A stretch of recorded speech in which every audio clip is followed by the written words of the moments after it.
Welcome to Afros and Audio's Black History Month interview series. My name is Talib Jasir, founder and CEO of Afros and Audio Podcast Festival, the first two-day conference for and by Black independent podcast creatives and audio professionals.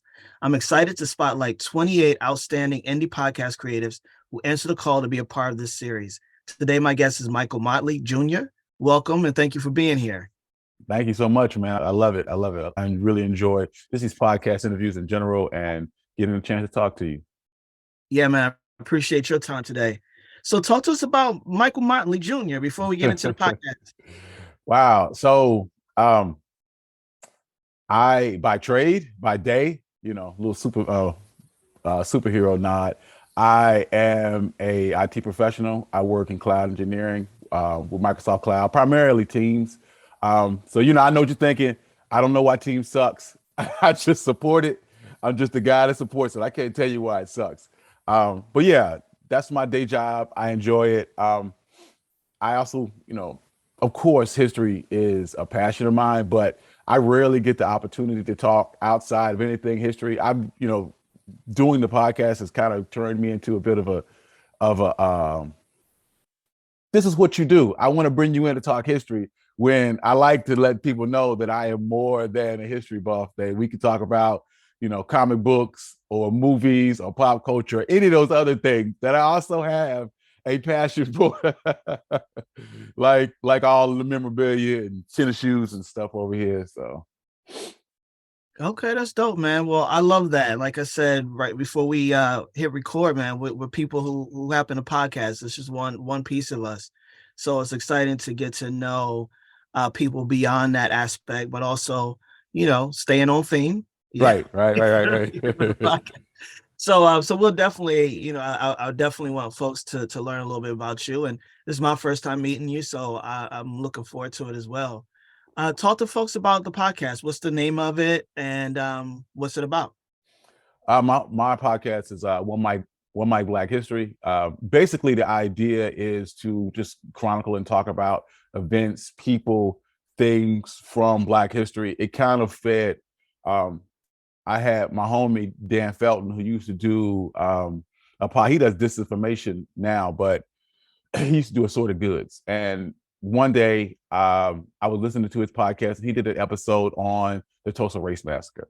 And my Dan's a white guy. He's from Canada. He did an amazing job. As soon as I heard it, I was like, this is what I want to do. And no disrespect to him. And I told him this before. I really felt like this story needed to be told from an African-American perspective because these are our stories. And then taking nothing away from you, because the people who listen to your product probably won't listen to mine. But someone needs to be out here sharing these stories, and it may as well be me. So this kind of got me started from a person who already had a passion for history, but I knew that I just needed to turn it up from like a 4 to a 10. And ever since then, that was maybe 2 years ago, it's become a real passion project for me. And it's opened up doors that I never thought I would ever have opened up for me. Nice, man. What kind of doors? Wow. I was able to do several talks for my job because I just casually, early on in my job, I was talking to my supervisor, and and I casually mentioned to her that I had a Black History podcast, and she was like, "Oh, okay." And typically, I don't tell people about it, mostly because you live in a very divisive world. I don't know how people are going to feel about it, but she was cool, and she was like, "All right," and then she listened to it, and then she mentioned it to my manager at the time, and he was like, "Hey, we want you to speak during our quarterly meetings about." I think at the time it was Juneteenth.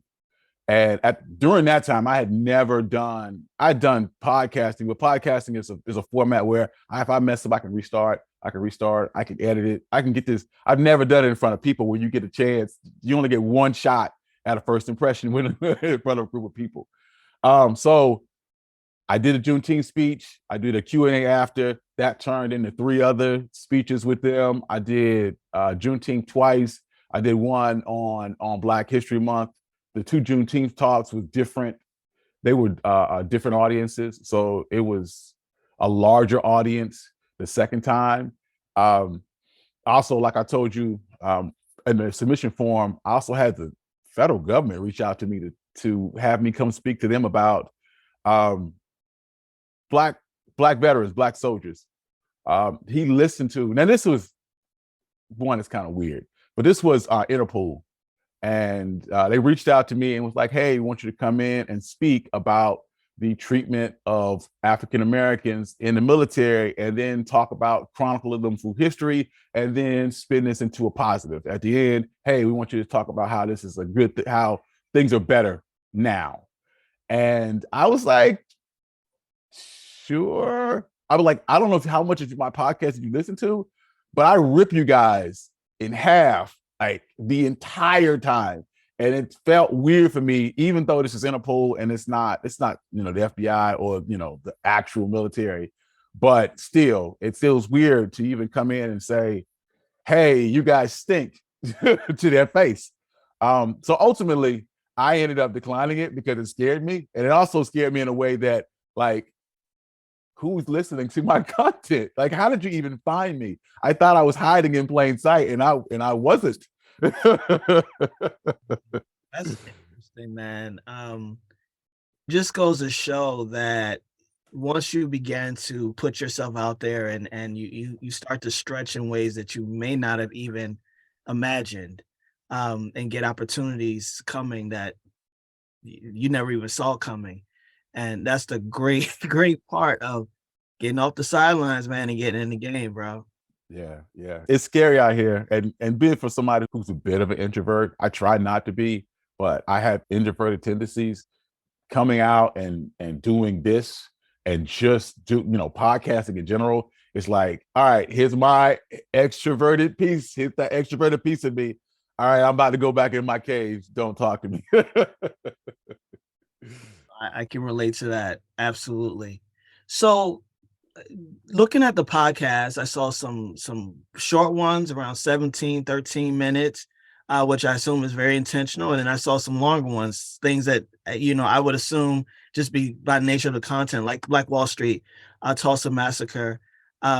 That's a bit longer because of, the content of it in general. How did you figure out kind of the sweet spot of how you format your podcast in general? Man, wow. Really early on, I had this idea in my head that it takes what it takes. Like, I'm doing a story, because I have one, I think, on W.B. Du Bois, which is like 50 minutes. And I'm like, it takes what it takes. It's a story. I'm going to tell it in its entirety. But then I realized, even for myself, because I hated editing 50 minutes of content, which was well over an hour. It was like an hour and 30 minutes worth of content I had to cut down. And then two, who's listening to this? Who is listening to me drone on for 50 minutes about a W.B. Du Bois? And I had to realize, and somebody told me this, that even when you're doing educational content, you have to understand that this is an entertainment platform, and you have to make this stuff entertaining for people. And if people don't have the same passion for things that you do, so you can't just assume that someone wants to listen to you talk about, Booker T. Washington or Du Bois for just an extended period of time. While I love it, they may not love it. So I started taking in some cues, because I have a YouTube channel now. So I'm taking in some cues from YouTube, mostly getting in quick, getting out quick, keep you entertained, get it quick, and let's land this thing and get up out of here. Still, some content, it just doesn't lend itself to that exact format, like the Tulsa Massacre. You have to treat that with the respect that it deserves. And you have to, like, even though that story is meaty and it's a lot there, you still it takes the time it takes. So while I can tell stories like Medgar Evers, mostly a lot of biographies that are kind of easy to do within 15 minutes. But we start doing organizations like the Southern Christian Leadership Conference or the Student Nonviolent Coordinating Committee, those or the NAACP, they take what they take, and you kind of have to chronicle their entire. They did so many things. If you look at the NAACP, I mean, they were the civil rights organization of choice for like 60 years. How do I put that into 15 minutes? I can't. I have to give them the respect it deserves. So I try to make them as short as possible and bite size, and at least keep them under 25 minutes. But if I can't, it is what it is. Enjoy. No, I respect that, man. It's your platform, it's your podcast, and you're right. It takes what it takes, and to not to be willing to not limit yourself. Like this is longer than I wanted to be, so I got to scrap this, or I can't broach that subject is important. So with Black History, we can go on and on and on and on and on. There's so many people to honor and to talk about, and to make sure that their legacy isn't forgotten. How do you choose the subjects that you end up doing your podcast on? Wow. Early on, I would just kind of anything I found interesting, especially really on there. Like we were talking about before we started recording. I don't have a degree in African American studies. So when I would study something, so like one of my first episodes I did was the Tulsa Massacre, what research wise, not the one, it wasn't the first one that came out, but it would lead me to other things. Tulsa Massacre would lead me to the Red Summer. The Red Summer would lead me to W.E.B. Du Bois. W.E.B. Du Bois would lead me to Booker T. Washington. So I would go down this rabbit hole, and as I would learn things, I would learn about other things, and I was like, oh, I want to know more about that. I want to know about that, and I would just research those subjects, and then that's what would come out. As I've gotten better at this, I'm trying to make things more chronological and to make them make more sense moving forward. So ever since last season, I've been kind of building towards how we got here from the early 20th century to through the civil rights movement and up until this point. So, you look at talking about Jim Crow, talking about Reconstruction, talking about lynchings, talking about Emmett Till, and then Emmett Till is like the spark. And then right after that, you had the civil rights movement in 1955, Montgomery bus boycott, Martin Luther King, the Southern Christian Leadership Conference, and it's just the complete ball rolling after that point. So I hope, and I don't know if this is clear the people that listen to it, but I would hope that they could see that, oh, he's moving towards something. Like I'm building towards through the civil rights movement, and afterwards I would like to, talk more about the Black Power movement. And I don't know what happens. I don't know how to approach this subject because it gets increasingly negative. Right after the Black Power movement, you have a lot of gang activity and crack cocaine and all those stories. And I don't know how to broach those subjects, but we'll figure it out. We'll figure it out once we get there. Absolutely, man. And they are, and I mentioned to you that I have a degree in Africana studies, and there's so many books and some amazing biopics out there, especially from folks like Lane Brown and Asada Shakur and all these.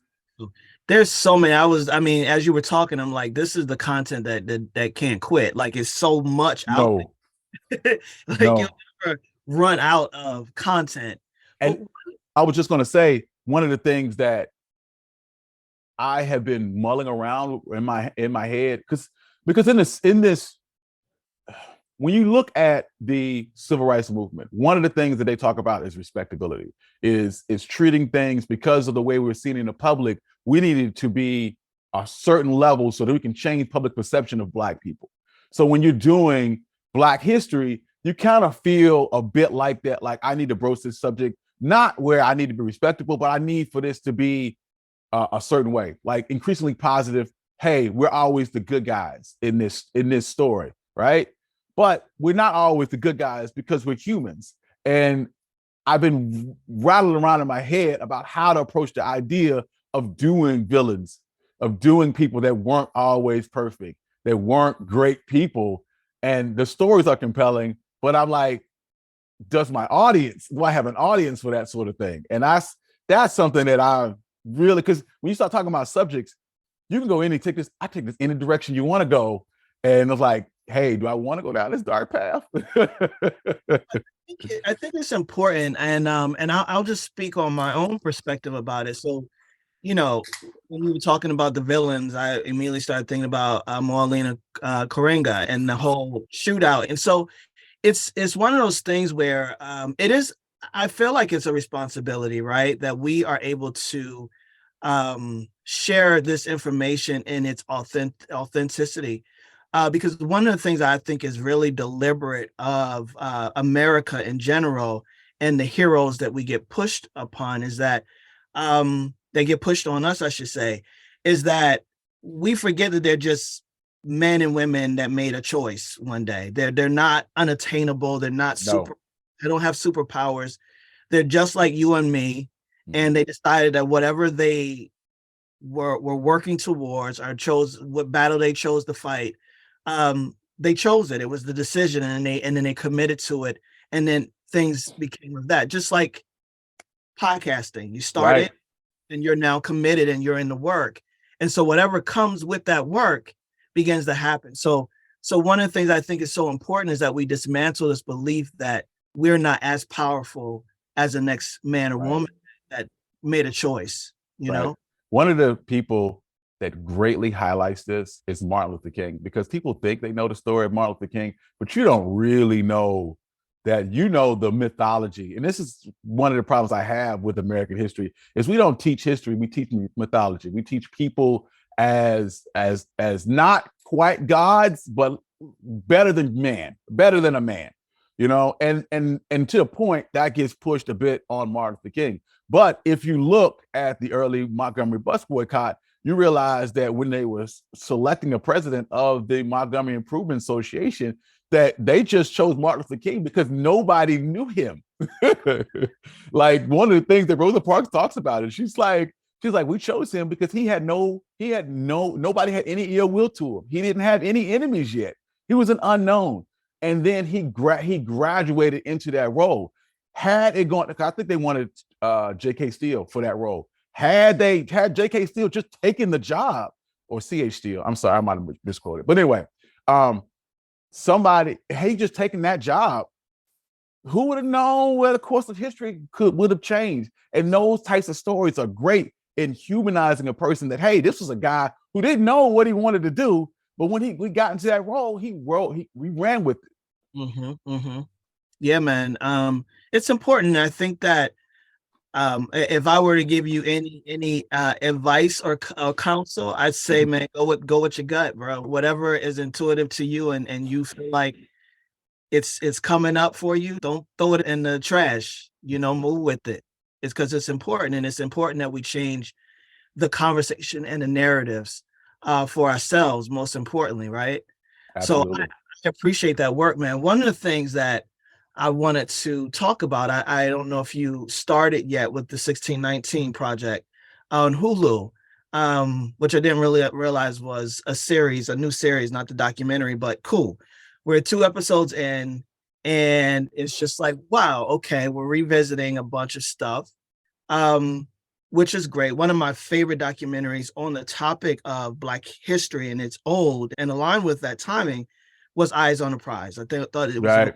brilliant documentary I've ever seen on it, on our civil rights movement.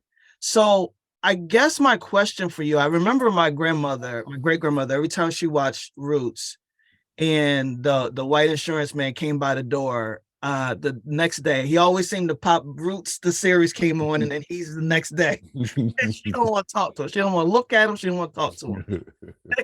So my question to you is that, we talk about a lot in this world about revisiting Black trauma and dealing with some of the ugly parts, right?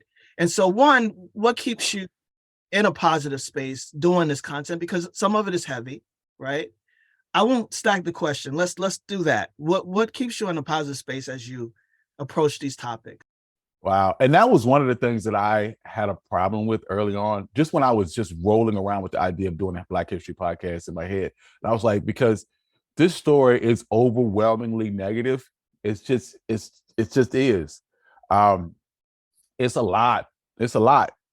But one of the things that keeps reoccurring when you start looking through history is the perseverance of African Americans, is that we're able to turn, bad things and just persevere through all of it and make something good come out of this.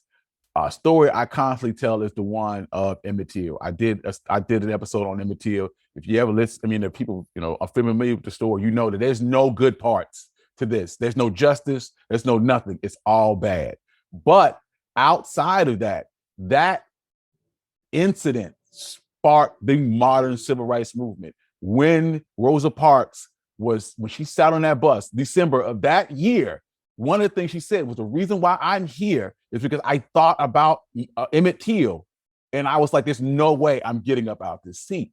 And that's one of the things that keeps me positive. It's because they were so positive when they were in it, when they were dealing with it. You were in the middle of these things, and you kept a plan of positivity. Martin Luther King talks about that many, many times. He'd been firebombed, house shot up, he got stabbed, and he told them time and time again that even if I don't make it, the movement will go on because God is with us. If he can be positive in the face of a firebomb, I can be positive just telling these and regurgitating these same stories. So that's what really keeps me going. Yeah. It's we stand on some shoulders, man, for sure.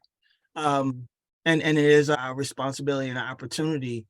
When I was watching 19, we were talking about the transatlantic, and I live on the eastern shore of Maryland, and so I'm consistently at the Atlantic Ocean. And I was talking to my wife. I said, "Listen, I feel like from now on, every time I enter that ocean, I need to pay some type of homage. Like, our ancestors didn't expect that we will be out here frolicking and enjoying ourselves and all of these type of things. That wasn't in their purview, or they couldn't fathom that the type of life that we are currently existing in.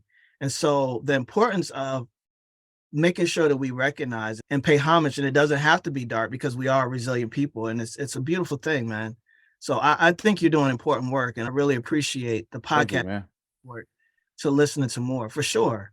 For sure. Where do you see yourself going with the podcast? I mean, you got topics for days. That's right. But I would love to do more interpretations of history. Like, one of the things that I enjoy, this is why I like the 1619 Project, because when I listened to the podcast, she would talk about events from history and then give her interpretation of those events and tell you why my interpretation is correct based on this, on this, on this. When I'm listening to it, I know the history, and she's saying, I'm like, that happened, that happened, that happened, that happened. And she's like, well, based on those things, this is the idea that I came up with. I know all of these events, but I never came up with that idea. So when she presents that, like, that makes sense. Like, I would have never. So I would like to do more of, okay, well, this is what they thought.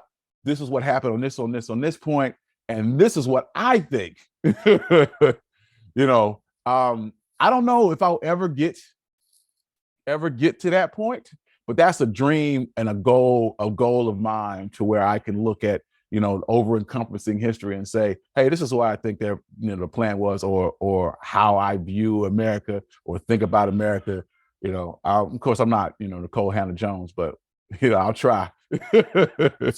Yeah, but I think it's important, and this is your platform, as you said, and it's an opportunity here. And I think one of the things that we are missing a lot, especially with our own socialization and education, is that critical thought, that opportunity to think about it beyond the surface, Right. to consider, things in a way that hasn't been taught, and it's important. So I'd love to see you get there if that's the goal that you have, man. In whatever way we can support as a community, and with some knowledge that we have, I'd be happy to make sure that you get that That's goal. dope. That's what you want, man. That's dope. Yeah, That's dope. Thank you so much, man. absolutely. Absolutely. So you mentioned one podcast that the person that you were listening to, that you got the inspiration about the Tulsa massacre. Are there any other podcasts that you listen to that you want to shout out? Man, and it's probably not fair to shout out the Black Guy Who Tips, but Rod, see, before I knew Rod as a podcaster, I knew him personally. Like, we used to hoop together at Harris YMCA. And I just asked him, hey, what do you do? He's like, I podcast professionally. And I'm like, oh, that's cool. And, he gave me one of his stickers, and then I went and listened to it. I was like, yo, this is dope. I can do this. No, sir. Absolutely not. No, you cannot. And granted, I'll give Rod credit. Rod is knuckle deep in the game. I think he's like 12, 13 years in the game. And when I listen to his podcast, one of the things that I always remark as one is the fact that you can do daily content. But the fact that you can do daily content and keep this compelling, and it seems very just off the cuff. Like I'm just a smart guy and I can talk about smart topics and just let it just flows. And I just can't do that. In my podcast, if I don't have a script, I can't. It doesn't work. I can't just go off the cuff because the knowledge doesn't get conveyed in a way that I want that to happen. So every time I listen to him, I'm always like super envious of how it just seems so easy for him to speak intelligently, to go from talking about super high level topics to just crude jokes or Game of Thrones or whatever. And I mean, I'd have to applaud to him. I get it. He's a popular podcast, but he deserves all of the praise that he gets. Yeah, you're right about that. Right about that. It doesn't, and it is fair. I mean, these are folks that create possibility, right, for others, and then you are in turn, you have to see yourself in the same way, man. You're creating possibility for others as well. So so that's super important. And I like I said, man, I appreciate the podcast as it is, but absolutely whatever goal you're trying to get to, it's all possible, man. So that's dope. That's dope. Let me ask you, when it comes to podcasting, you said it's been about 2 years for you. Mm. And you talked about, that expansion where you weren't expecting the opportunities to speak and stuff like that, but they came. What other ways has podcasting in general kind of changed your life or shifted the way in which you approach life and different things? Oh, wow. So one, and not to speak to, I know everybody's like, monetization. I want to make money, but it's become a pretty decent side hustle for me, especially from the standpoint of my YouTube channel. My YouTube channel, I have about 5,000 followers and growing, and I can see a place where it could stand on its own 2 feet. I don't think I would ever get to the point where I would quit my job, mostly because that's just the kind of person I am. But I can see a point where it could really stand on its own 2 feet, and even just the ability to have a following in general. I know people kind of get caught up in how many followers you have, and I don't have as many as this person, and that person has 10,000 followers or 100,000 followers, but the idea that even 3,000 people follow you, or I think on TikTok I have about 10,000 followers. I mean, imagine 10,000 people in a room, or you do in a week, you might do 300 downloads or whatever. And you're like, I mean, that's not as great as some other people, but imagine all those people in the same place. Like, just the idea that I created an audience from basically from scratch, especially in podcasting, because there's no discovery. You kind of have to, hey, listen, hey, listen, hey, listen, please listen. And to get there and to get to the point where I think now I'm doing about 3,000 downloads a month, it's like, I remember when I had one. Yeah, man, I love that perspective and that growth. That growth opportunity is real. And you got to know your value, man. And that's really one of the points and purpose of why we're here, is that we are adding value to the space and Absolutely.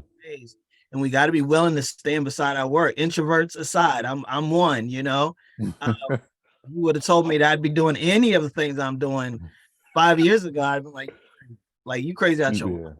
This is what you are. Absolutely. Sometimes I look back, and this is not my first podcast. I had like a roundtable discussion podcast for a couple of years prior to One Mic.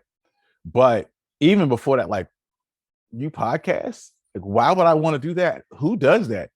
And now to think that I make a history podcast and now people come to me as like a historian, like, what? That's amazing, man. That really is. So what's next? What do you feel like is next for you, and what would you like to promote here?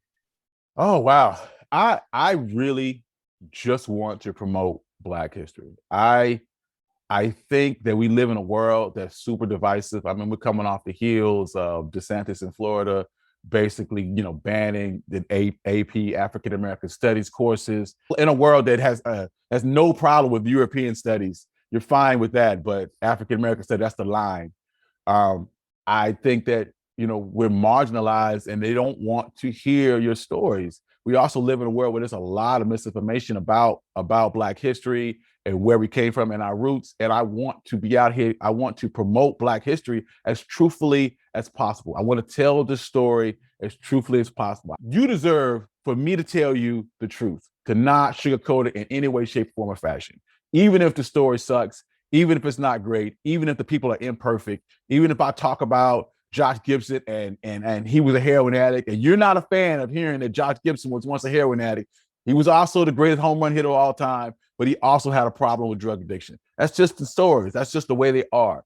So for me, I just want to get out here and promote that. So even if you're not listening, getting it from me, go read a book. Please go to these historical sites. There's so many.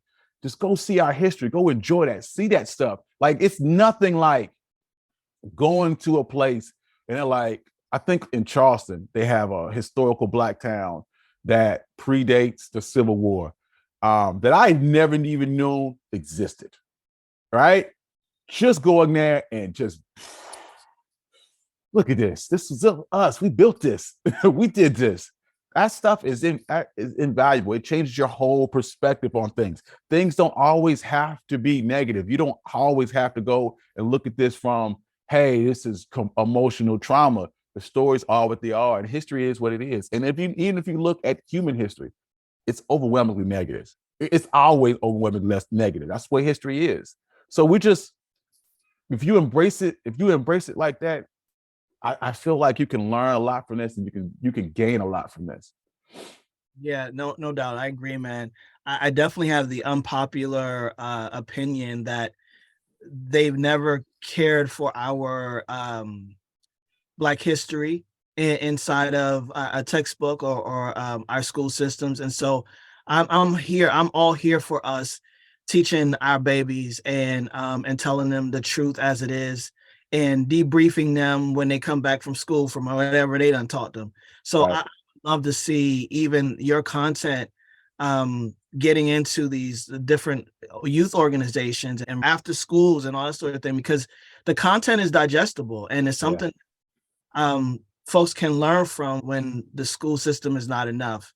And the school system has never been enough when it comes to history. No. And when you look at history, when you look at America has a problem. One, we talk about the teaching mythology, but they also like to show a linear path of Black history where we get from into slavery, Reconstruction, and then it's like, hey, it gets gradually better to the Civil Rights Movement, Martin Luther King, and now it's over. Racism is over. It's a good day. And that's just not the case. It was a bunch of peaks and valleys along the way, and those peaks and valleys deserved to be talked about. I think Obama talks about this in one of his Black History celebrations, that Black History Month is the highs, the lows, the obscure, the Martin Luther Kings, the less obscure people. And that's what's important. It's not just about Martin Luther King. It's about W.B. Du Bois and Booker T. Washington and all the people in between.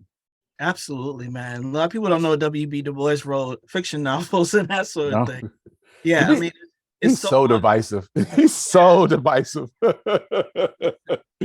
tell you the truth, bro. We over here geeking out about history, and we could really literally do that all day. I could keep you on this call, but I won't. I appreciate the time, man. And again, anything that you think that we can support in to help you to accelerate the process of getting to your goals, we are definitely here for that, man. I love this conversation. I hope we have more of it. And keep going. This is important work. Like I said, I appreciate what you're doing. No, man, thank you so much, man. And I would like to say that, I appreciate what you're doing also. I roll in, especially on social media, a lot of black podcasts and spaces. And what you're doing, your conference comes up quite a bit. Comes up quite a bit. I was in one place and they called it Podcast in Wakanda. and one of my Twitter friends, I think Michelle Jackson, she was the one that put me on and was like, hey, I think she went last year. She was like, it was one of the best spaces, especially for networking. So you're doing an amazing job, man. I love it. Thank you, man. I'd love to see you at the next conference. Yeah, I'm gonna try. Hey, this word of warning. I don't go anywhere anymore that doesn't let me bring a toddler. I feel you. I feel you. Well, listen, it's a family affair, man. So all is welcome. And yeah, so listen, like I said, man, keep going. I have no doubt that you will. And we're definitely here for it. It's been great to meet you and great to talk to you. And hopefully this is just the beginning. Thank you so much, man. It's wonderful talking to you. And I look forward to talking to you again, man. Yeah, no doubt. I'm gonna close this out and I just ask you to stay right there for me, all right? No worries. I want to give a big thanks to our Afros in Audio and Black podcast community for supporting our commitment for community and collaboration. If you'd like to join the Black Podcast Association, the link will be in the description below. And if you want to join us at the 5th Annual Afros in Audio Podcast Festival, visit bit.ly/AFAU, which is also in the description. Follow us on all social media channels at Afros in Audio. Before we go, Michael, let us know where people can find you. You can find me at onemichistory.com. Also, if you'd like to follow me on Twitter, you can do so at OneMicHistory. Also, if you want to check me out on Instagram at OneMicHistory, I also put all of my short form content on TikTok at OneMicHistory. So reach out to me, let me know, tell me what you think. All right, that's what's up. Thanks again for being a part of Afros in Audio's first ever Black History Month interview series, man. I really appreciate it. Thank you so much, man. I love being here.